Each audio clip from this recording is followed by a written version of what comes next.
is up, everybody? This is the Sharp Angles podcast, the Thursday morning, the fantasy football edition of the Sharp Angles podcast. I'm your host, Raymond Summerlin, and I am joined, as always, by the Swami of Konami, the man who has all the answers to the DFS puzzles, and that is Mr. Rich Hribar. How you doing, Rich? I like the head shake, the humble head shake to my introduction. Hey man, gutters and strikes. We just try to get more right than we get wrong, man. That's all you need to. But yeah, it was a good weekend in DFS. We did well. Some Christmas presents will be bought early this after last weekend. Yeah, I mean, I unfortunately I felt like I had several good lineups, and unfortunately just ended into one of those break even weeks, which I've been doing now for 3 weeks in a row, and I'm getting pretty annoyed with it. I won't You lie didn't to you. lose, man. You coming out with, Yeah. it's all about just getting one more dollar than you put in. Yeah, if we're breaking even, I guess we're doing fine. We're getting the That entertainment. means you can play We're again getting the next week. entertainment out of it. Yeah, exactly. That means I can play again next week. I was actually hit with I was hit with a bombshell heading into this for our producer Matt, who talked Tyler Badie has become like a Twitter talking point because people spent a lot of fab on him. I have Tyler Badie in the waiver column. I definitely think he's someone, if you're in deep leagues, you should pick him up. I do think his decision to go with Badie instead of Badie is almost disqualifies him. Like, your name could be Badie and you went with Badie. What are we doing? But anyway, I think that's confidence. all of that's confident. To be fair, yeah. I will say which this which side of narrative street are we running here? Every person should own a bidet by now. This is my take. Team bidet. I mean, because they're inexpensive now. They're affordable for everyone to get. It will change your life if you do not have one. They are absolutely worth what you get in, because they're not, like I said, you don't even have to go, and you don't have to spend $1,000 to get one. Every home should have one. Yeah. Our guest has one. So if you come over to my house, you're gonna be clean, baby. And also, spend the extra $20. I'm great that this is where we're starting today. Spend the extra $20 to get the one that plugs into the wall that warms the water for you, especially in the winter. Game changer, absolute game changer. So spend the extra money. But yeah, I mean, for real, talking about fantasy football, what we saw in the second half with Denver and the changes they made came after Javonte Williams' fumble, if I'm remembering correctly. That's promising. We would like to see someone who is not averaging 2 yards per carry get more work in this backfield. But yeah, what's the ultimate upside of Badie outside of maybe being a flex in deeper leagues? I think that's a fair question. And if someone's out there spent a lot of fab on them, I don't know about that, but we'll have to see. At least he can, like I said, at least he gains yards when he runs the ball, which that's a departure for Denver running backs, unfortunately. What happened to Javonte Williams? He's not coming back, is he? I mean, there's a place in the multiverse where that injury doesn't happen, and he's, the player he was the first 2 years of his career. We're going to have to hope for a J.K. Dobbins, probably change of scenery. The thing is, he's really good in pass protection still, so he's going to play. I think that situation's bad. I think if I had Javonte Williams, I would outright drop him just for not having to deal with the weekly stuff, because you're never going to want to play him. And if he scores a touchdown in a week, you're going to be like, all right, I'm going to chase that, and he's not, and then let someone else deal with it. Let someone else deal with that whole backfield. Yeah, I'm in a very deep super flex league that only has, it's 14 teams, but it only has 4 bench spots, and so you are really you are really fighting the roster churn. And I actually just dropped him today because that's kind of where I am. I also have AJ Brown and Isaiah Pacheco in that league, so things are not going necessarily well. But here we are as we try to turn that roster and figure things out. All right, we're going to talk about a lot of stuff on this show. We're going to do our real or fake, talk about some interesting situations, preview a few games, then do our uncut gems. You can come into the chat and ask some questions. I like this one from Dan. Who's going to emerge as this year's 2014 Gary Barnidge? Which that's a great question. That's a great question, Dan. I don't know the answer to it, but I just want to tell you you've made me chuckle because I really like any Gary Barnidge. Do you have any tight ends that you're just hoping, we're just hoping this is real? I was kind of maybe hoping that Hunter Henry just is actually that guy and is there just their number one wide receiver. And then we obviously saw Demario Douglas get that usage last week, and it now seems like predicting the Patriots target share week to week is going to be really hard. And it's not even a passing game that you really want to be involved in anyway. So that makes Hunter Henry tough. Yeah, I don't really know. Cole Kmet was drafted in too many leagues, but he was dropped in a lot of leagues. And now, he actually played the snaps last week. Does that change when Keenan Allen gets back? Yeah, it's tough. Yeah, producer Matt, we talked about Brenton Strange last week. He got in the end zone. Evan Ingram's going to come back at some point, and that passing game's tough. Elijah Higgins, maybe we'll talk about him a little bit later, but like Trey McBride's coming back. Even if he misses this week, he'll be back, from that concussion. So I'm having a hard time really kind of pinpointing that guy. Tyler Conklin, is that Maybe are we actually going to? he's out there. Yeah, like he runs routes and he got targets last time. Like, where's that guy? I don't know. It's hard.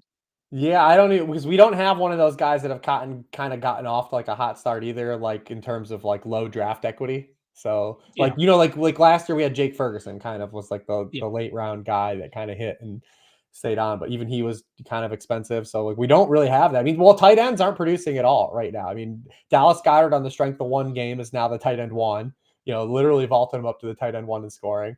So that's kind of where we are.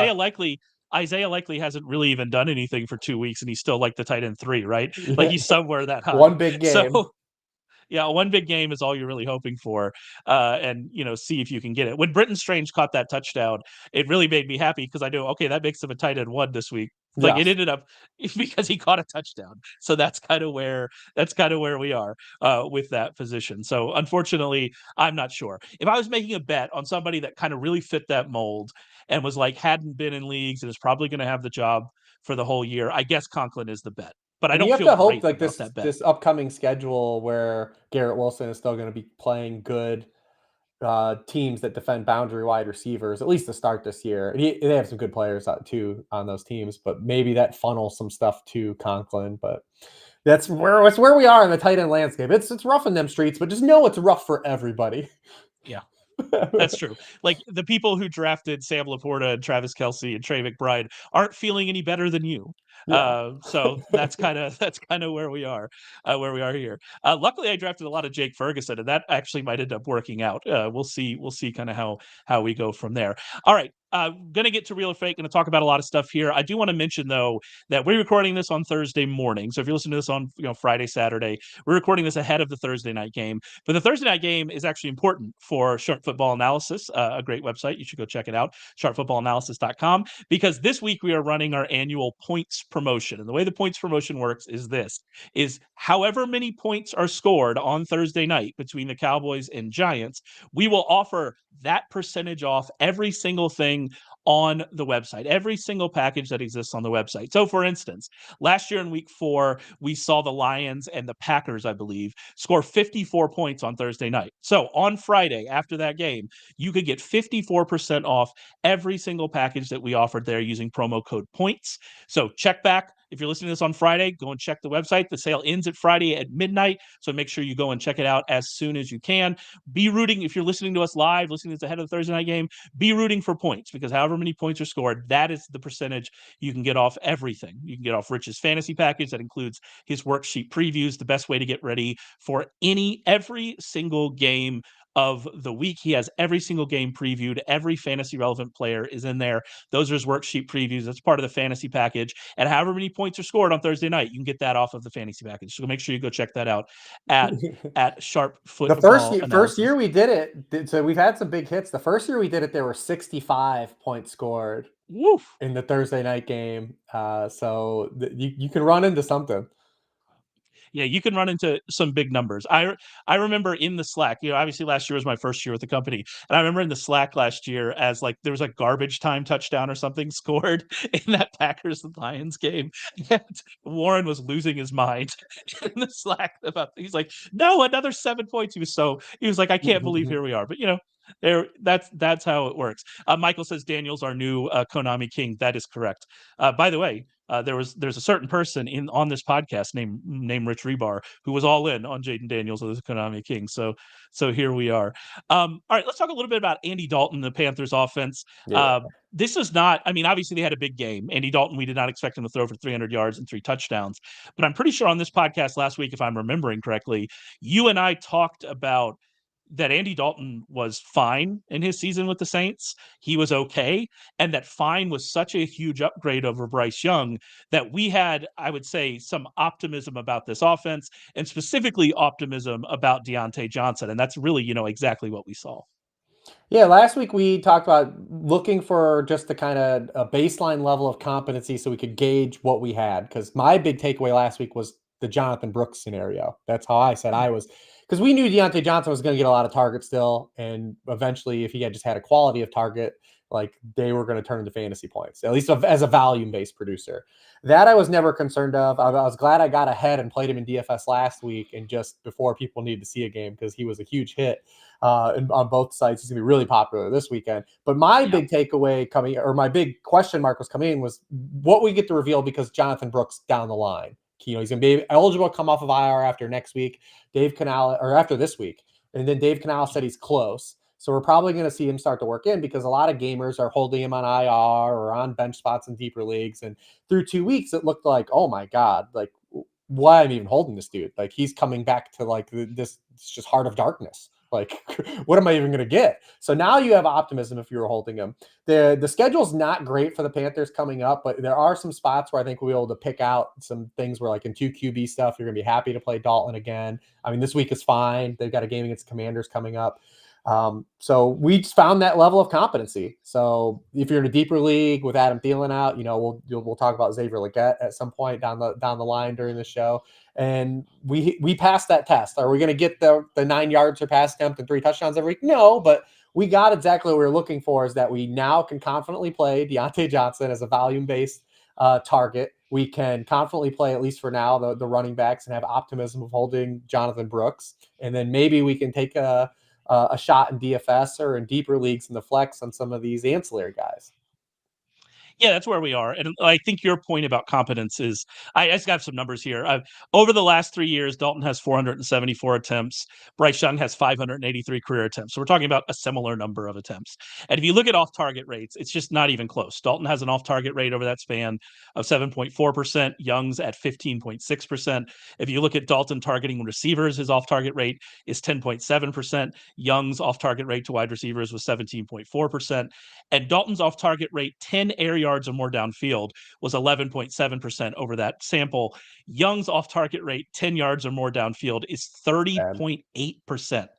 30.8, almost a third of his passes were deemed off target down the field, 10 yards or more down the field, which isn't even, that's not even a deep target really, if we're talking about 10 yards, 10 to 15, that area.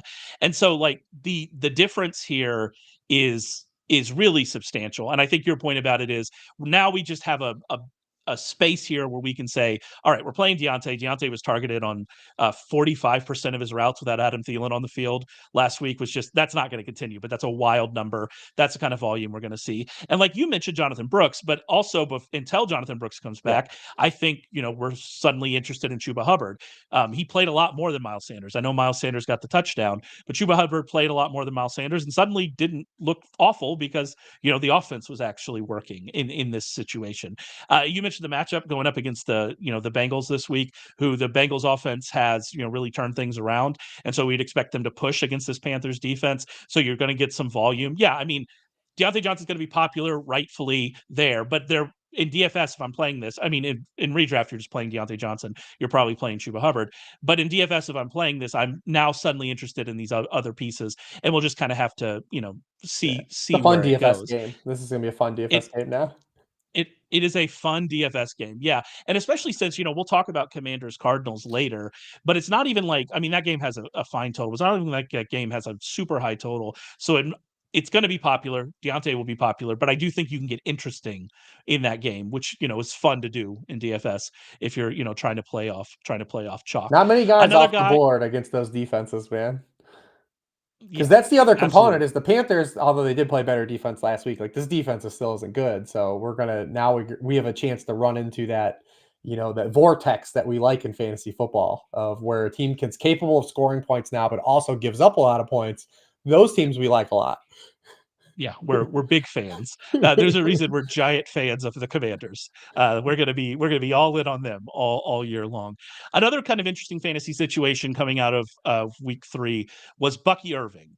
And so there's been a lot of talk about Bucky Irving, and Todd Bowles came out and said that he's earned more carries. We talked all off season about Rachaad White living on volume last year because he just throughout his NFL career has not been able to get it done as a runner. That has continued into the regular season. Bucky Irving has been more explosive, more efficient. I know you're always quick, and rightly quick, to say, okay, well, Bucky Irving is getting touches in different situations. We've seen this in the past with, like, Tony Pollard comes to mind, that when you start getting in those, getting like lead back carries, sometimes that efficiency doesn't stick around. But either way, it's not like the light box rate is much different for Irving than it is for White. And Irving has just been more explosive. And more importantly, this has been what White has been for, what are we going on 3 years now? And so, like, it's one of those situations where this is probably where White is. It's a running back.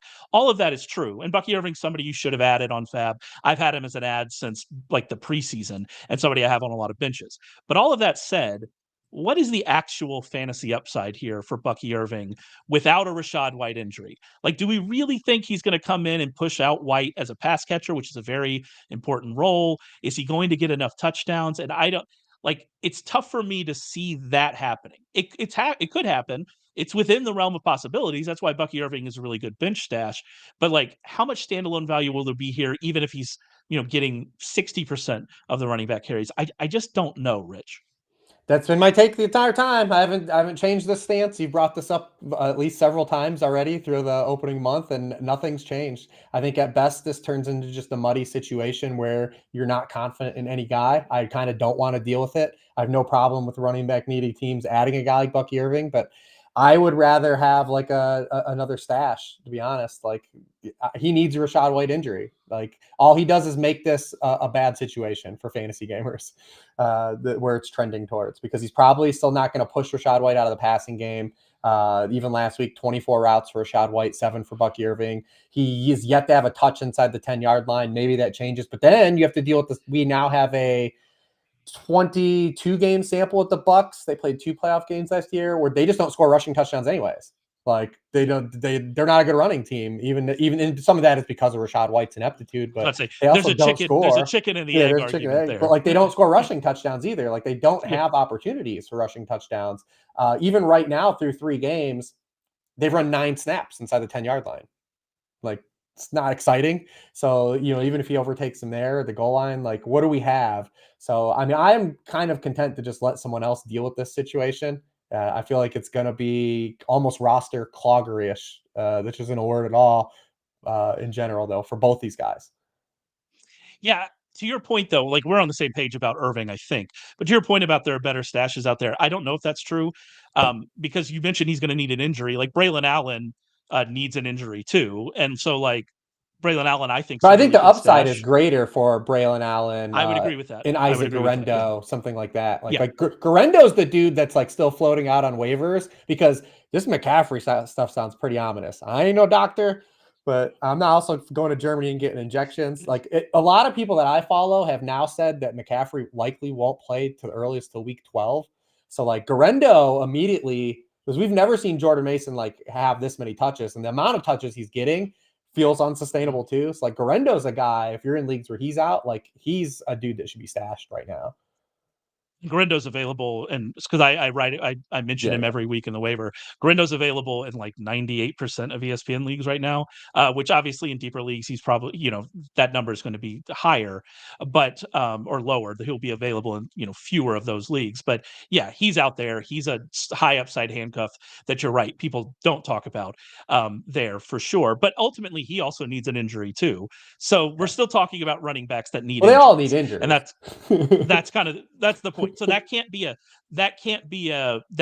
like a problem for Bucky Irving versus other people that might be on the wire, because they all also need injuries as well. But I do think your point about the upside for Braylon Allen, especially for what we've seen from him as a runner and what we've seen from how they use Breece Hall, that is ultimately probably higher. But also, there at least is a chance that Bucky Irving just supplants Rachaad White, even if that chance is small. So it's a weird kind of seesaw argument. But whatever people want to do, I'm fine with. I'm not going to argue against having either player on a bench. But I do think we might be getting a little too excited about Bucky Irving, and that's coming from a Bucky Irving stan over here. So let's just maybe calm down a little bit. One more I do want to talk about here from a real or fake is Jauan Jennings, who obviously had a massive game. If we're talking about waiver wire hits and misses, I had him too low last week, and that was a miss. Obviously, that was before George Kittle. When I was writing that on Monday, that was before we knew George Kittle was going to be out, and that really changed things for Jennings. And if I knew George Kittle was going to be out, I obviously would have ranked him higher. But either way, it is what it is. As NBA coaches always say, it's a make or miss league, and I missed, and here we are. But what's interesting about we're moving forward is I kind of was under the assumption we wouldn't see George Kittle this week, and that he practiced on Wednesday, and it seems like he's coming back. And one of the reasons I was a little bit hesitant on Jennings is because when you look at Brandon Ayuk or Deebo Samuel missing in recent seasons, it has really been to George Kittle's benefit and not to Jennings' benefit. And there are lots of numbers about that we could go over, but that's the basic idea. And so if Kittle comes back this week, even with Jennings coming off that massive game, even, he had that touchdown in the Super Bowl, he's on a really good kind of trajectory here. Like, how much can we really trust him? Is he going to end up being, too popular in DFS as people kind of chase that? It's not, the matchup against the Patriots isn't really great, and we don't know how much they're going to have to actually score. Like, there are lots of questions for Jennings this week, even coming off of, that massive, awesome game from last week. And that's kind of been the story of the early season. We've had these really, and I don't want to say out of nowhere because the situations have been there, but we've seen like these really just monstrous spike weeks for guys like Isaiah Likely in week 1. Jennings is on that boat right now. We'll see if Dallas Goedert's able to continue, but a lot of them have been created out of these situations where guys just weren't available. And that's kind of what happened for Jennings, on Sunday. It's not just that Kittle missed, Deebo missed, and then you also have Christian McCaffrey. There was just really no pass catchers available for 49ers. I ended up getting to him late just because of that, and obviously didn't expect anything like this, but I was just like, they're not going to be throwing Derek Saubert. I know that. And Jordan Mason still hasn't. He caught 2 passes. Come on, he caught 2.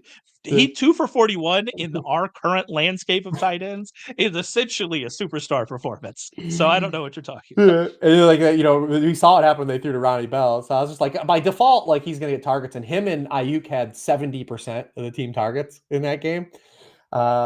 So with Kittle coming back, the thing with Kittle, though, that I don't know if it necessarily thwarts him, because Kittle's coming off of a hamstring, what if there's a re-aggravation? There's some risky stuff with Kittle. Obviously, you're playing Kittle because tight ends, what are you going to do? You just hopefully hit a big play. But with this potential game script, and Kittle potentially, maybe it's worse that he plays, he re-aggravates something. Maybe it opens the barn door open for another game where just both those two dudes have 70% of the team targets again.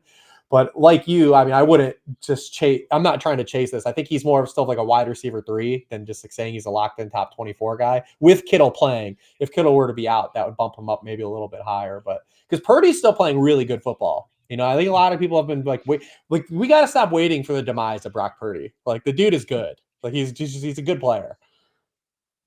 Yeah, and he's in a system that.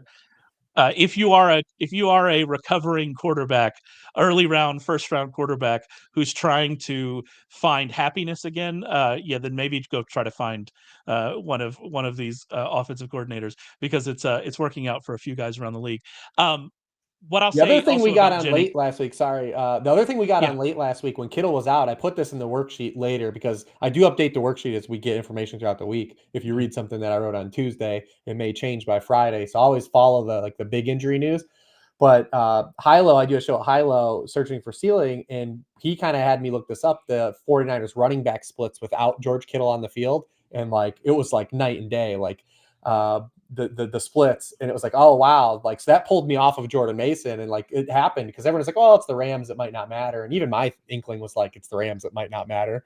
But he had his lowest success rate, the most times he was hitting the backfield, his highest stuff rate last week. So Kittle's thumbprint just goes beyond extension of elevating a guy like Jauan Jennings. That it has an impact on the run game as well.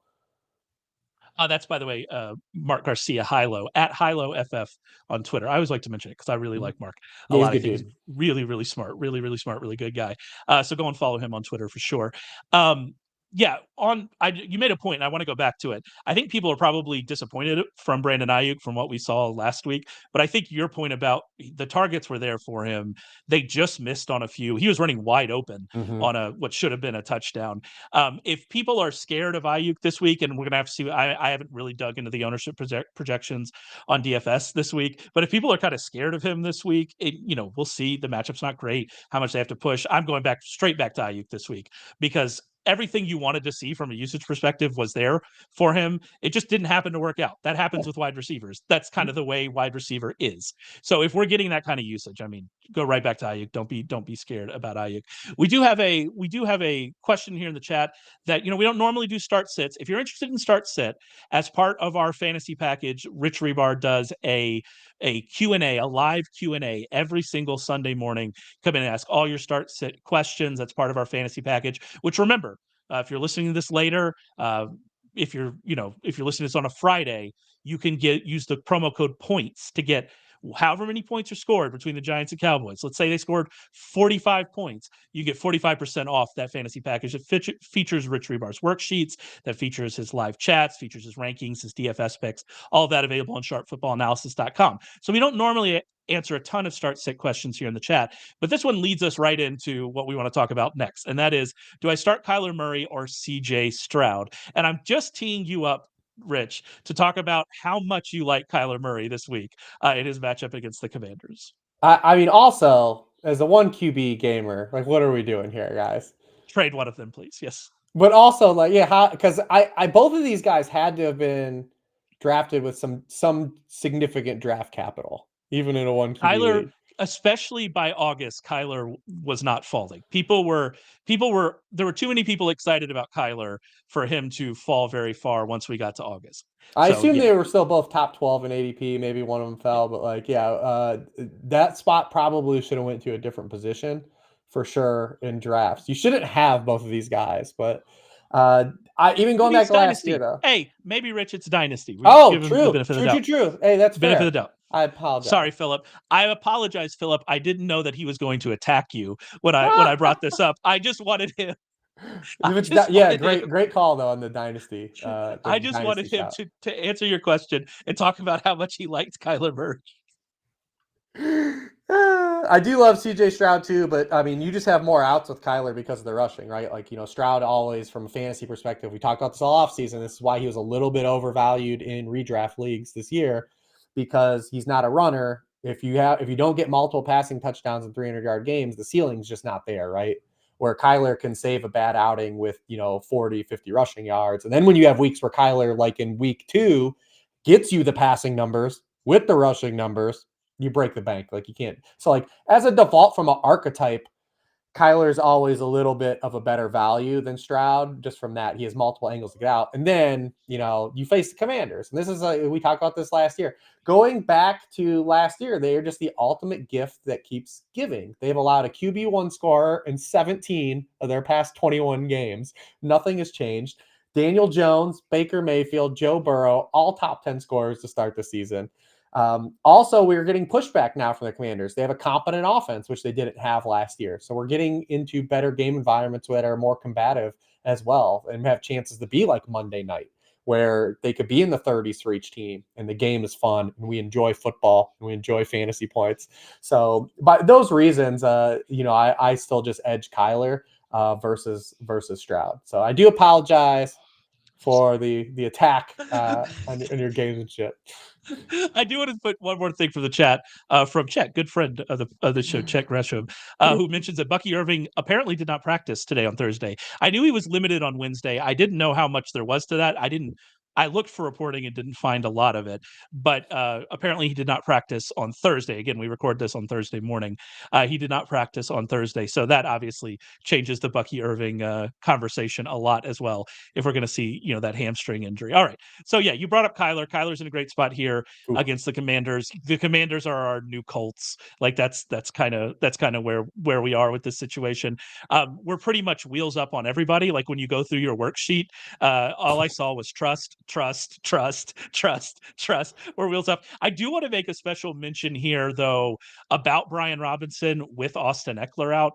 I think that Brian Robinson's had a great start to the season already. If you drafted him, you were very happy with what you've gotten from him. But with Austin Eckler out, it's we have a new situation here where he can be way more involved as a receiver. And we saw him do that last year, relatively effectively be involved as a receiver. We saw when Antonio Gibson missed a game last season, he caught 7 passes.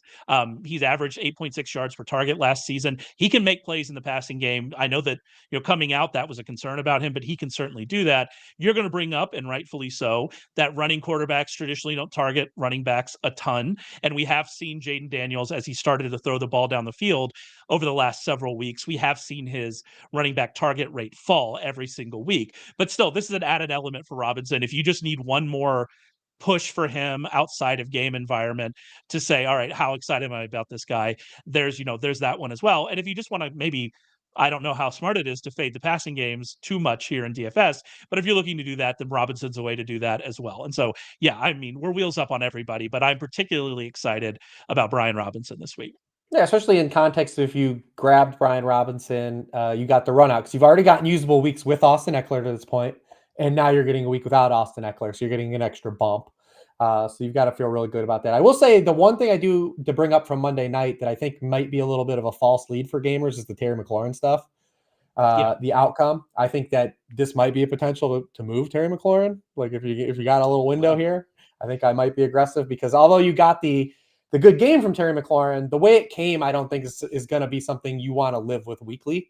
We still need Cliff to make calibration. Maybe we will see this because we've seen a calibration with Jayden Daniels through 3 weeks. He's throwing more passes downfield every single game, but we still need to see more of a marriage of Terry McLaurin, the types of targets he's getting. And he hasn't had more than 8 targets in a game yet.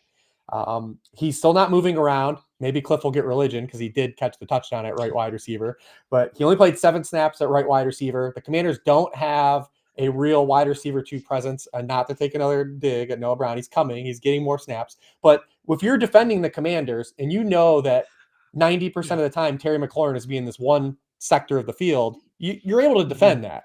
And they were able to defend that, the 2 of the 3 teams so far.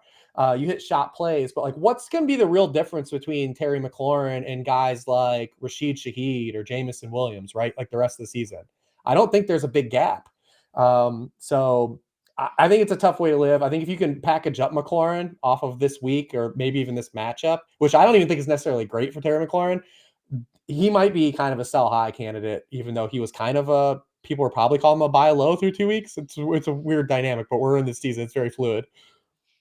Yeah, I think your kind of point about Shaheed and Jamison Williams is fair, but also with McLaurin, you get the upside that that Cliff does find religion, and that he ends up just being a full field receiver, which he can be. We know he can be, and he's used all throughout. We stop just putting him on an island on the left side, and we start to use him a little more creatively. That's certainly within the realm of possibilities because, as you said, they don't currently have a number 2 wide receiver. Their number 2 wide receiver is currently Zach Ertz, who, by the way, if you're in a PPR league and you need 5 catches for 40 yards. Zach Ertz is your guy. He's going to get that. But obviously that leaves a lot of room in that offense for someone to emerge or for Terry McLaurin to just have a ridiculously high target share. And with the progression we've seen from Jayden Daniels now, if he does end up in that target share, obviously we're getting pretty excited about that. And so that puts him on a different level to me than, some of those other guys, because I mean, as exciting as Rashid Shaheed's first couple games were,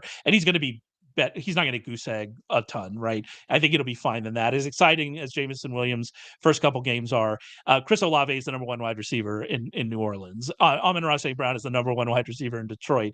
Those guys, without an injury, do not have that upside where I think, obviously Terry McLaurin does. Even when Noah Brown is playing 100% of the snaps and getting his rightful 7 targets a game, and you have to apologize to me. Even when that happens, Terry McLaurin is still going to be the number one wide receiver. So that kind of puts him on a different level, if that makes sense.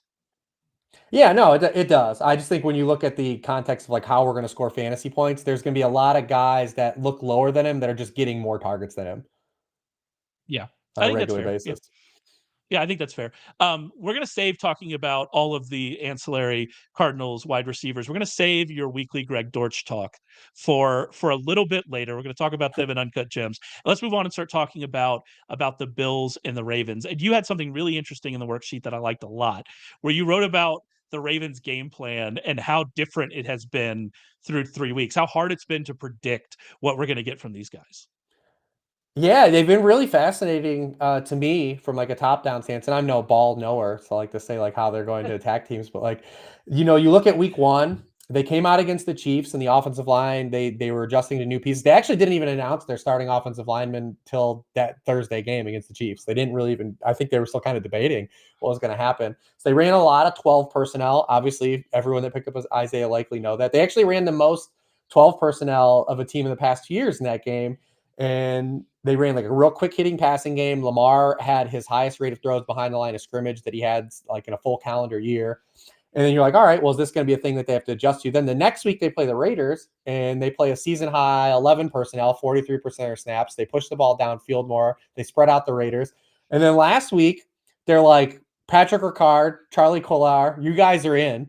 They ran their highest rates of 22 and 21 personnel, two backs on the field. Charlie Kolar played in the run game. Mark Andrews didn't play. Everyone's known this all week. That's kind of like the story that came out. But they've completely changed their game plan and how they've used offensive personnel for 3 straight weeks. Now, there are a finite number of games in the NFL season. They're going to have to repeat one of these processes. But is this something they're calling out based on defenses that they're facing, something that they feel comfortable with personnel? Like, it's very intriguing to me to see this because we don't see a lot of this in the NFL. As much as you would like to believe it happens, it really doesn't. My years of doing this, like it really doesn't happen. So it's really cool. I'm really cool to see how they come out and play against the Bills because the Bills, we talked a little bit about this last week. It doesn't matter who the Bills have had in the lineup. We keep trying to say the Bills lost this dude. Like this is going to happen. And it like Sean McDermott can coach defense, man. They continue to just play really good defense. So this game is fascinating on a number of levels, but the Ravens offense versus the Bills defense to me is really intriguing to see how they come out and approach this. Yeah, we expressed, you and I both expressed concerns about several teams in the offseason, and many of those are going, I don't want to say well, because I want all teams to do well. I want all teams to score fantasy points. But we were right to be concerned about the Dolphins even before the Tua injury. We were right to be concerned about the Cowboys and where they are now. We were concerned about the Bills for, the reasons you mentioned of losses on defense and things like that. And as it turns out, if you have Josh Allen and you have Sean McDermott coaching the defense, it doesn't matter. That's where we've arrived with the Bills. But to that point, I mean, the schedule they played, hasn't been great. This is going to be a real test for them against the Ravens. And I know the Ravens, haven't had a great start to the season, but the Ravens, we think this is a good team. And as you mentioned, they've been able to kind of game plan their way around it. You brought up Mark Andrews, which I think that's the talking point for this game as we try to look rest of season and figure out what we're going to do here. He ran 6 routes in week 3, which is a third of the Ravens pass play. Whatever reason you give for that, if you say it was game plan related or whatever, that is bad for Mark Andrews. Like there's no way around it. You can, make excuses and sugarcoat, but that's bad. Mark Andrews is supposed to be one of your best players. He probably should be on the field regardless of the game plan. It's also equally bad, though, I think, it may be worse, that he's now been targeted on 11.3% of his routes this season. If you take out week 1 and kind of the weird situation around week 1, it's 18.2%, but that still would be the lowest of his career since his rookie season. And I think what you wrote about in the worksheet with him is the correct kind of viewpoint on Mark Andrews. The only real explanation for what we've seen from Mark Andrews this year is that his injury he is hurt more than we know, right? Like that is the concern. And whether that is, the foot surgery from last year, that tightrope surgery that's going to become the new Achilles injury, I think, in fantasy football with what we've seen over the last couple years for that tightrope surgery, whether it's the car accident in August, which I haven't really heard a lot of people talk about, but like it seemed like that accident was downplayed after it happened in mid-August. And then I heard an interview like in early September from Andrews talking about how like it was like the quote was extremely scary. And so I'm wondering if like something with that is related. So there's something else going on that is beyond just like football, and that makes it really hard to analyze this from a fantasy perspective, because ultimately we don't know, because we're not in the room, and so we have no idea really what's going on, and so it's just a tough situation. Yeah, I mean, I don't really know what to tell gamers to do about Mark Andrews, right? Like, I don't have like sage-like advice. It's just something we're gonna have to wait out. He probably is more hurt, but the thing is, he's not missing practices, so it's like hard to gauge, right? But neither was Tony Pollard last year, right? Like even in the preseason, Yeah. Tony Pollard was full go, so it just maybe just sapped some explosion for him. Like he's actually healthy and he's not like physically like he's limited, but not in a capacity where he's injured, right? Like it's like a weird dynamic. But and then the fact that the Ravens are doing all these adjustments game plan wise makes it tough, like on a weekly basis. But also, no one has tight end points. Like if you want to bench Mark Andrews, what are the alternatives, right? Like that's the other like equation of the other side of the coin here. So I don't really have like great like advice. I have Mark Andrews in leagues, and Yep. I largely am just putting him out there and letting and just praying something happens, right? Like some changes, because like I am not going to pick up Cade Otton, like Colby Parkinson, right? Like I don't know what like I can't, like I just can't do it. I have to hope he scores a touchdown because I believe in the Baltimore Ravens offense more than those other offenses. So it's just kind of a nebulous spot here. We're probably definitely not going to get value where we drafted Mark Andrews in the spots we drafted him. But I honestly don't. I don't really have a great answer to it. I almost pulled the trigger on Britton Strange over him last week, and I couldn't do it. And it would have been the right decision, and I just couldn't do it. Like I couldn't do it. Could I do the same this week if Evan Ingram remains out, which seems likely? If Evan Ingram remains out, as we're recording this on Thursday morning, I don't know if I could do it. And I like Britton Strange, and I don't know if I could do that, especially with what's going on with the Jaguars' offense right now. And so, yeah, that's the point. Who are you benching him for? It's just like you said, it's almost an unanswerable question. It's just a tough spot, and we have to hope that we see his playing time improve. A guy that we are going to be very excited about where we drafted him is James Cook. And I think one of my first tweets of the entire NFL season was about James Cook getting a goal line carry in week 1. It didn't work out. He didn't like score a touchdown, but I was like, oh, he's getting goal line carries. Oh, this is going to be different. And now we've seen what's happened recently. And I think I either slack to you or something, that James Cook scoring touchdowns is a cheat code. Like that completely changes the equation for him and puts him in a different area of fantasy running backs. Yeah, I mean that I do the tiers every summer. There's a reason I know people take umbrage with the way I do tiers, because I do them based on like player archetype and instead of just like outcome. And I had James Cook in the same tier as Devin Achane and Jahmyr Gibbs. I felt he should be treated similar to those guys because just what if he did get scoring opportunities? He hadn't had him to that point, but those 2 years happened already. Like what if this year, because they didn't have Latavius Murray and they were going to have a rookie in that role, what if he just got more goal line carries? And that would open the door for him to run down a dude like Gibbs, right? And so that's happened at least through 3 weeks. And not that Gibbs is bad and was a bad pick, but it's been good for James Cook, is what I'm saying. Yeah. Him getting those opportunities. I wish this dude, I feel like he's dropped like 6 wheel routes though, like since the start of last year for touchdowns. Like we got to get him on the jugs machine catching with over his shoulder. He's fine if he catches the ball in front of him, but like close those elbows, buddy. We got to close those elbows and secure those. Cause I mean, what a great play call and what a dot from Josh Allen. We got to have those. And the thing you like about James Cook is like 2 blowouts and like he scores still, gets you points. Like we're going to see eventually some push for these Bills. Hopefully it's this week. It's not a great rushing matchup on Sunday night. But also, I mean, when you look at it, the Ravens haven't faced like great running backs. So maybe there's some give and take here that the Bills are just that explosive offense and it'll create some opportunities for him. But his receiving role is good. They're giving up a bunch of receiving points to running backs. But like you, I mean, James Cook's, if he's going to convert these carries, and we're still have to deal with the Josh Allen stuff eventually, like that's going to happen just because that's Josh Allen.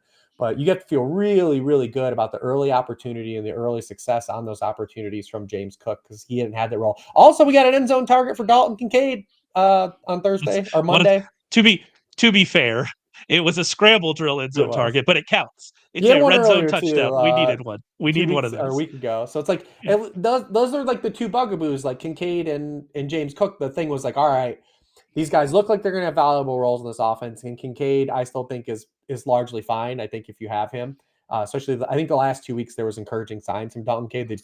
They blow out game scripts. But the 2 things that you came into the season with these guys is how much touchdown upside does each have.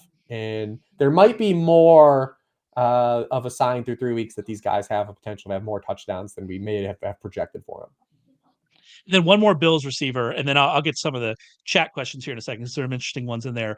I mean, as having to talk to me, and I do mean have to talk to me, and I apologize for that, but I love having to talking to talk you. with me throughout the entire offseason, that I've been everywhere and back on Khalil Shakir. Like, I opened the offseason team Khalil Shakir. I drafted a ton of him in May, June, July. And then when we saw the preseason usage with him, I kind of backed off that a little bit. I got more excited about Keon Coleman. But now, after coming through, the first 3 weeks, I'm right back in there on Khalil Shakir. I mean, at some point, like, I really struggle because I am such an opportunities-based kind of person, the way I think about it. Right. It doesn't matter how talented you are if you're not getting opportunities. And we see too often people wish casting and hoping that a guy will get more targets because they like his talent. But at some point, I probably should have just trusted Khalil Shakir's talent, because he's so clearly their best receiver. He's so clearly the receiver that they should have been targeting. He's earned a target on 23% of his routes this week. This year, he has a career 80% catch rate. A career 80% catch rate. He's It's caught wild. 27 targets in a row going back to last year. When he's targeted, he catches passes. He's playing enough snaps. He's at like 83% route participation, and he gets targeted when he runs routes. That's all you want for a wide receiver. And so again, I'm back in. I've come full circle, and we're back in on Khalil Shakir, and I'm excited about what we see if we actually get the Bills in some better game scripts where they actually have to throw in the second half. Yeah, I think the one thing that comes away from this offseason, at least for myself too, and maybe you'll be in the same boat, is maybe just like overinflating the guys that maybe don't play in 2 wide receiver sets, right? And kind of being able to just look at like pass participation rate, like stuff like that. So because I think Jayden Reed is ultimately, once Jordan Love comes back, is going to take us into the shadow realm in that same capacity. But yeah, I think that's I gave up on Jayden Reed. I mea culpa'd on Jayden Reed like week 1. On that Friday game, I was wrong about Jayden Reed. I did not draft enough of him, and I apologize. I've already apologized about Jayden Reed. And I'm waiting for it. When Jordan Love is back, we might want to go delete some tweets. I mean, the whole thing with Shakir, though, the whole thesis on Shakir was just he has been good on any opportunity he's gotten thus far in the NFL, and the door was open with the guys that they added for him to be better than those players. And for 3 weeks, I think the Buffalo Bills also believe that that's the case. And so, yeah, it's promising how much he's on the field. It seems they've gone, all right, this guy is just our best wide receiver, and so we're excited to see that. All right, a couple interesting questions in here I wanted to go through from Dominic. What should you do with Calvin Ridley? I think it's a great question, Rich. And I think what you wrote about him in the worksheet with the way that he's being used is like, why are we back here again after what we saw? Did we watch him last year in Jacksonville? Like, why are we signing him to continue to do the same thing with him? It's a tough spot that he's in. yeah, and I don't know if it's all, just Brian Callahan's fault. It could be quarterback induced too, but it's Sure. literally where we left off. It's the same stuff that's happening. He is just living on inefficient targets, right? Like, and when they hit, you have the weeks like week 2. We did it last year, right? Like, he had spike weeks. But he's just living on downfield targets. 44% of his targets are deep targets. No wide receiver with as many targets as Ridley has a higher rate. So as a byproduct, 25% of his targets have been inaccurate targets because they come with just low success rate. Last year, that rate was 18.4% with Jacksonville. It's the same stuff, right? So we're back in the same boat with the Calvin Ridley experience. So like, you have to just live this ride. You either play him or you take him. Because here's the thing with Calvin Ridley: if you bench him, you're going to bench that 2 touchdown game, and then you're going to play him. And we got it in week 2. We got it in week 2. You're going to bench that week 2 game. You just have to know what you have. It's going to be volatile, and we have an inaccurate quarterback with Will Levis, and I've yet to see an NFL coach like really come out and kind of call their quarterback dumb verbatim, but Brian Callahan's kind of done it with Will Levis. So it's very frustrating. It's very frustrating. That video of him on the sideline asking him what the F he was doing is not. Callahan's as a head coach, but he's been coaching for a long time. He's got to know there are cameras on him. Did you see the Kyle Shanahan, Ronnie Bell drop? I did not. Where Ronnie Bell dropped that pass to the game, Kyle Shanahan, someone has the still of him dropping the pass, and Shanahan's on the sideline just throwing his arms up like this, like, like, oh my God. Yeah, but I mean, that's the answer to the question, is that you're just kind of riding or dying. Hopefully the Titans offense gets better. Hopefully we see better from Will Levis. Or if we don't see better from Will Levis, we see, someone else step in there and see if we can get some improvement, because that's kind of where we are. Another interesting one here: should I drop P Ryan or Akers in season long? Which one has higher potential rest of the season? Well, the answer to me is rest of the season is that P Ryan does, because we're still gonna have to see what happens in that situation, even though it seems like they weren't lying. They're in on Carson Steele. But I mean, if I was ranking somebody for this week, I'm obviously ranking Akers with the expectation that Joe Mixon is going to, continue to miss another week. Does that seem fair to you? Absolutely. It depends if you're not playing Akers this week, then that's fine. But also, I don't know if you want to put him out there, because I don't know if it helps another gamer, like if it helps your opponent or something, if they can pick them up and plug them in for just a hole that they had. But yeah, big picture, I still think you would rather have P Ryan than Akers, because we're going to get Joe Mixon back on the field. We're also going to get eventually Dameon Pierce back on the field. I don't know if that really what that matters, but he just hasn't been available, so that's also helped Akers. But yeah, I'm with you on that. Do I trade Devontae Adams for A-Chain? You can answer that question if you want to answer that straight up, Rich. But I'm also interested in kind of just your thoughts on A-Chain and this Dolphins offense, and just kind of what we're doing moving forward, especially with Raheem Mostert. I mean, coming back this week, I believe. It seems like we're going to see Tyler Huntley get the start. All of the tea leaves suggest that we're going to see that. And so could that help this offense more than, better than what we saw last week? And so, yeah, this is more a question, I think, about Achane than it is really about, Devontae Adams.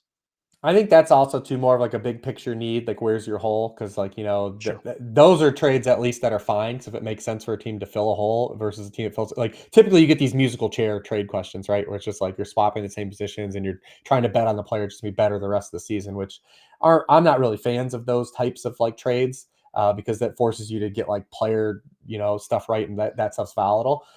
The Dolphin situation in general, though, like is not great. We have to kind of see, because the thing I'm worried about with the Dolphins' big picture is we're assuming Tua is going to come back, but like, what if they're like 1-6 or like 1-7? Mm-hmm. And do they just say we're not going to put Tua back on the field? And you look at their schedule and you're like, those are winnable games. Like this isn't the same team without Tua Tagovailoa playing. I mean, without Tua on the field now, we have a 535 play sample, and they go from dead last in the NFL, or they go from first in yards per play with Tua on the field to dead last NFL in yards per play with him off the field. You have to assume that Tyler Huntley at least gives us a smidgen of hope, like just because he's an athletic player. He is an accurate passer, and he was going out of. This is so funny. I'm doing this with you and not Pizzuta, because Pizzuta was a huge Tyler Huntley guy coming out of school. And so I'm excited to see how he thinks about Tyler Huntley playing with Mike McDaniel, like an actual system. I did see a tweet from Dan Did he? Dan Pizzuta, and I believe I saw a Tyler Huntley tweet. Yeah, because he was week. coming out of school. Sorry, Dan. He really liked him coming out of college because he is an accurate passer. So like, is this a situation I'm gonna go to his Twitter feed and make sure that I'm not lying. Sorry if I'm lying, Dan, but I'm pretty sure that I saw him. Yeah. And I was like, yeah, baby. I'm excited about this. Because the sample also we have with Tyler Huntley NFL, like he's played with like in some bad situations. I mean, he's been throwing to guys like he has thrown to Mark Andrews, but Demarcus Robinson, Deshaun Jackson, like the end of the career, Deshaun Jackson. Now he's getting Tyreek Hill, he's getting Waddle, he's getting paired with like an offensive mind we believe in. I'm at least going to keep the door open that it can be better for him. But you don't feel good about the Dolphins situation because I'm worried about Tua big picture, especially if Huntley's not good. If they lose some of these games and, we get to week 9 and you're like, all right, Tua's eligible to come back and they're 1-7, like, are you bringing him back? Like, are you bringing him back at all? And that's tough, man. So it's a real tough situation. I think if you're in a position where you absolutely have to have a running back or you have to have a wide receiver, because I forget which side of the coin that gamer was on, it's a fine trade. Like that's the right ballpark. Big picture from the rest of this, like I like still Achane because I like running backs that can catch the football and have access to quality, like those types of touches. I would rather have that type of player versus a wide receiver. But this Dolphin situation is very volatile right now. It's just extremely volatile.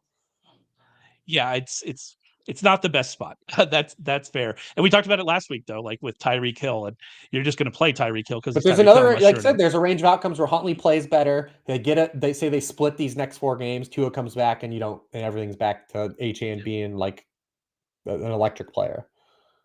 Yeah. I actually, in a situation, would you drop, if Huntley ends up being named the starter, would you drop Deshaun Watson for him? Like in a No. 2-quarterback league? You wouldn't?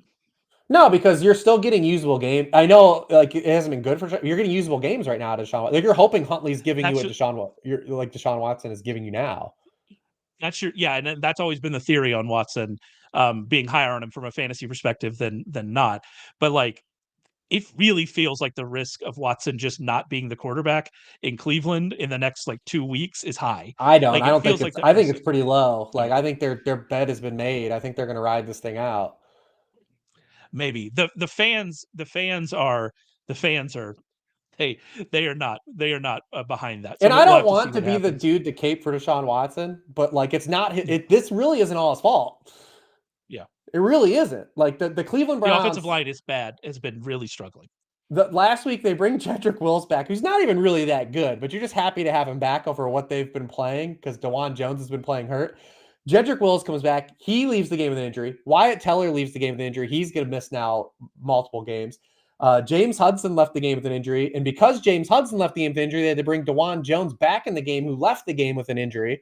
So, like, it's been a disaster. Deshaun Watson's been pressured at the second highest rate in the league. And when you look at quick pressures under 2.5 seconds, the Browns have the highest in the NFL.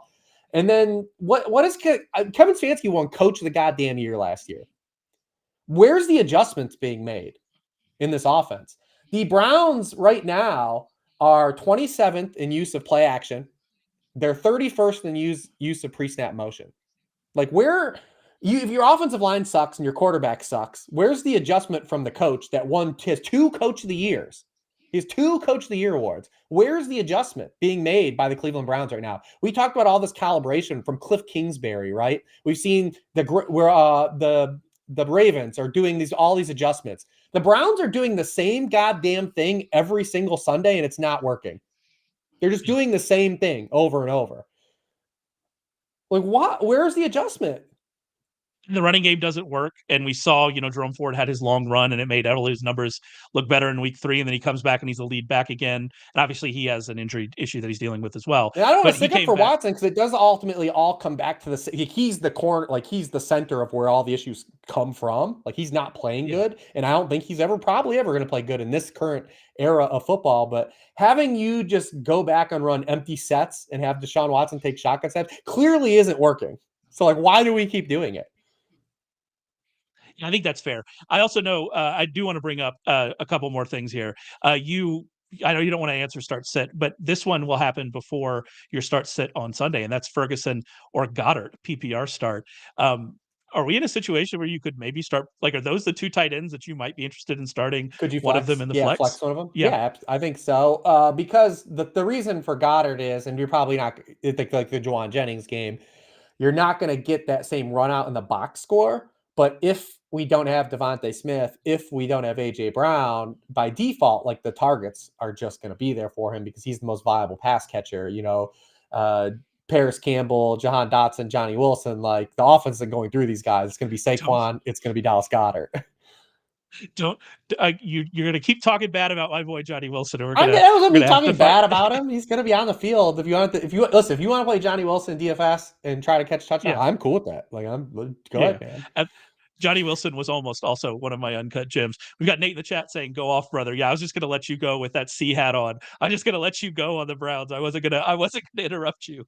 I'm not even a Browns fan. Like, I live around here, but it's like, even from an objective analyst stance, like, it's like, this guy has 2 coach of the year awards. Like, we're just handing those out for no goddamn reason. Like do something, Kevin Stefanski. This is your job. Like, this falls under your umbrella. Like, I'm just leaning back. I'm letting you go. I'm really excited. I'm really excited about that. One more of the questions here, because I do think that's interesting.